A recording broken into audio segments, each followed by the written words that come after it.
Hi, I'm Miss. Welcome to my channel where I share products and resources that I have found to be life-changing.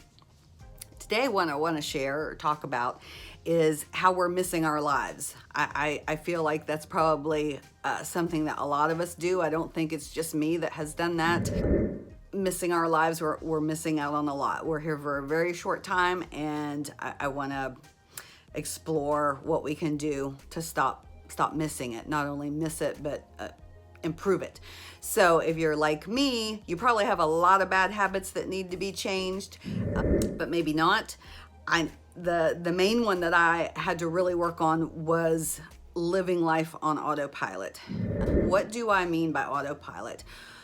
Scientists say that we repeat 90 to 95% of our actions over and over and over.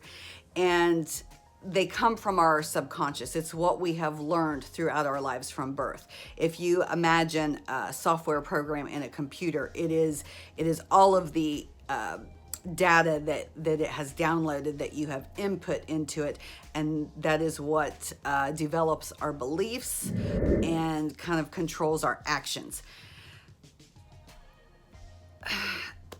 Examples of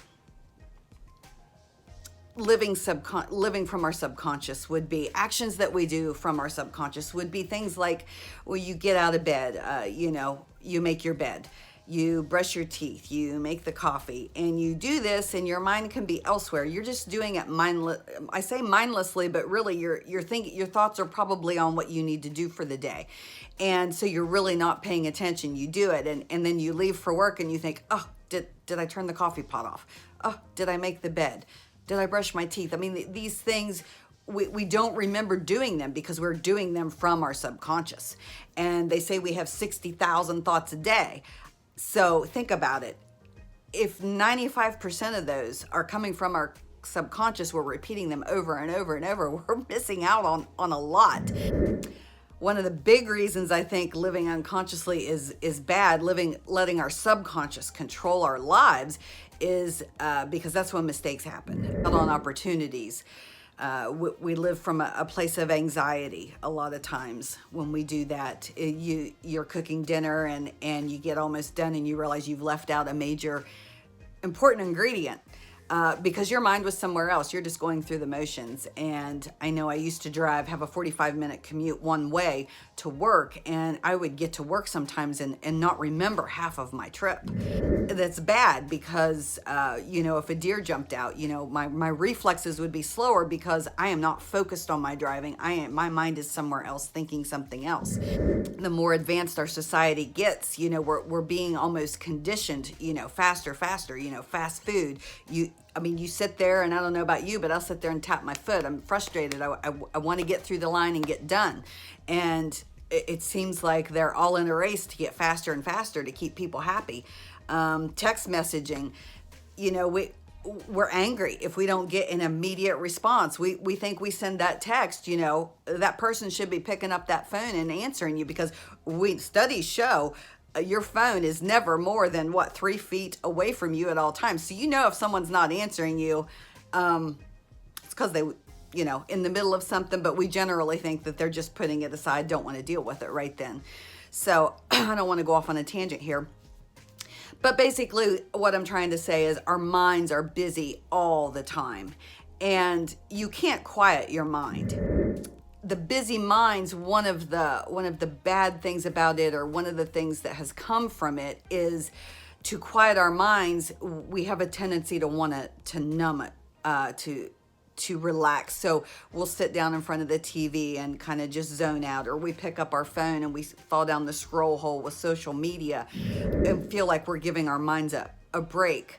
But Ziva Meditation is a practice that I do, and she explains, Emily Fletcher is her name, she explains that trying to quiet your mind, people have a misconception that you have to quiet your mind for meditation, but it's impossible to quiet your mind. It's like telling your heartbeat to stop beating. That's the example she uses, and I think it's probably the most apt. Because you can't make your heart stop beating. You cannot make your mind stop thinking. So by going to the TV or to, you know, your social media, things that you're just kind of checking out on, you're wasting time, valuable time that you could be doing things that are productive for you to help make your life better.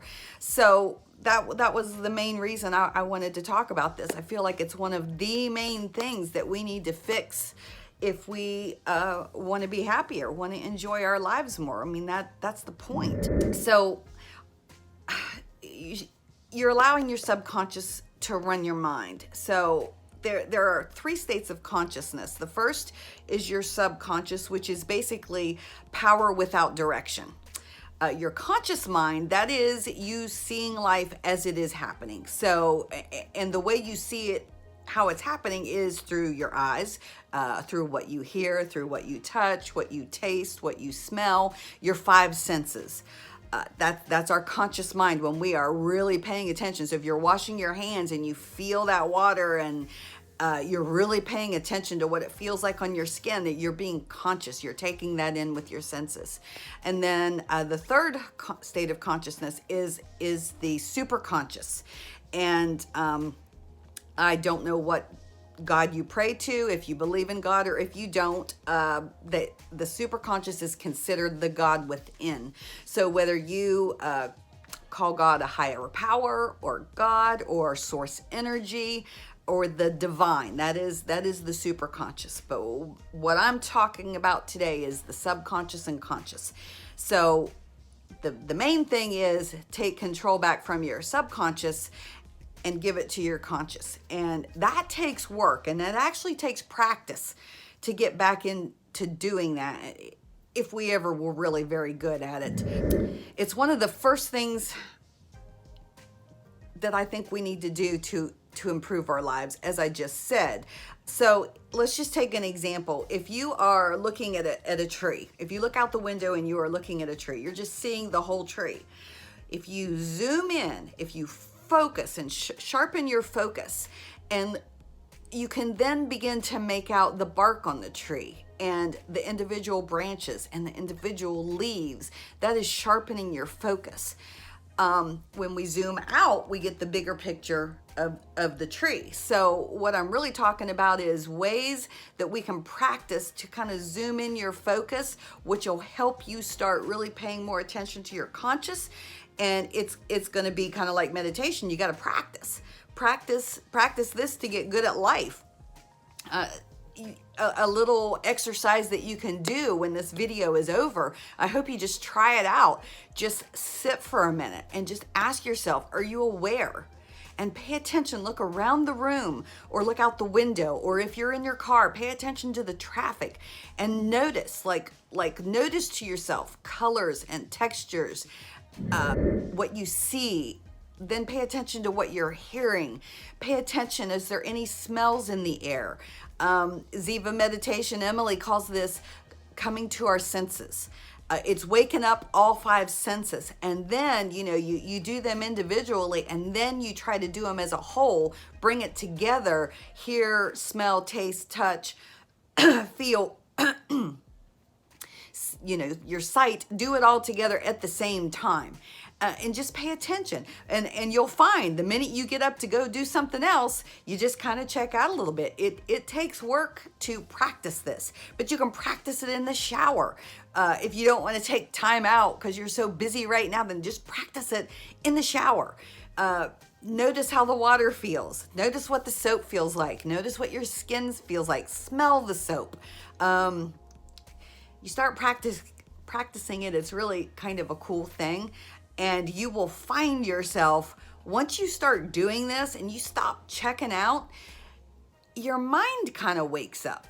At least that's what happened with me. My mind kind of woke up. I'll go into more in future videos about kind of what got me into really researching all of this and learning the importance of it, because it started with depression.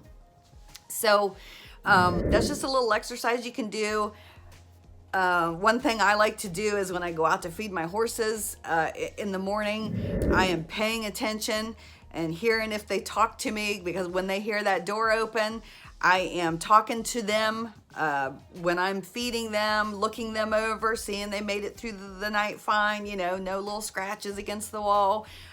You just pay attention. I have done it on autopilot so many years, just not paying attention, just getting it. It's just another chore to get done. You will enjoy things more. You will enjoy your kids more. You will enjoy your significant other more. You will enjoy your family more, your friends. Just pay attention. You just become more aware. To me, it is just really the number one thing you can do right now. You can practice this beginning right now. And the more you practice, the better you will get at it. And I think you'll start seeing differences. I'm also going to, in future videos, I'll be talking about other things we can do to improve our lives. I am always interested in hearing what other people have to say, what has helped them improve their lives, things that they find work for them. So, hit the subscribe button if you want to see me struggle with words more. Hit the subscribe button, it's going to happen. And put me a comment down below which tells me things that you have found to be life-changing, or your thoughts on awareness or the subconscious mind. I don't go into real deep detail. There are people that mentors I have found who really go into the science of it, and I love that. I'm learning about it. But for me to try to teach it, I'm not a teacher. I'm just simply passing on and sharing, pretty simple what works for me, and hopefully find something that works for you too. Have a good day, and I will see you next time.